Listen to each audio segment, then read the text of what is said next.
بسم اللہ الرحمن الرحیم۔ السلام علیکم۔ مفلسی کا علاج۔ مشہور و معروف محدث حدبہ بن خالد رحمۃ اللہ علیہ کو خلیفہ بغداد یعنی مامون الرشید نے اپنے دسترخوان پر دعوت دی۔ کھانے سے فارغ ہونے کے بعد دسترخوان اٹھایا گیا تو کھانے کے وہ ٹکڑے جو زمین پر گر گئے تھے محدث موصوف نے اٹھا اٹھا کر کھانا شروع کر دیے۔ مامون نے حیران ہو کر کہا، اے شیخ، کیا ابھی آپ سیر نہیں ہوئے؟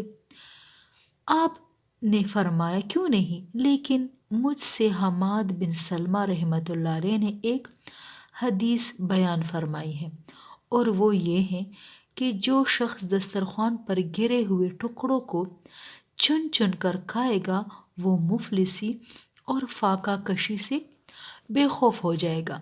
میں اسی حدیث پر عمل کر رہا ہوں۔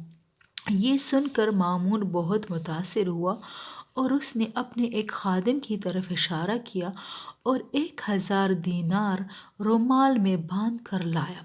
مامون نے اس کو حدبہ بن خالد رحمۃ اللہ علیہ کی خدمت میں پیش کیا۔ حدبہ رحمۃ اللہ علیہ نے فرمایا، یہ اس حدیث پر عمل کی برکت ہے۔ بعض سنتوں کو مغربی تہذیب میں خلاف تہذیب سمجھا جاتا ہے، مثلاً کھانے کے بعد برتن صاف کرنا، انگلیاں چاٹنا۔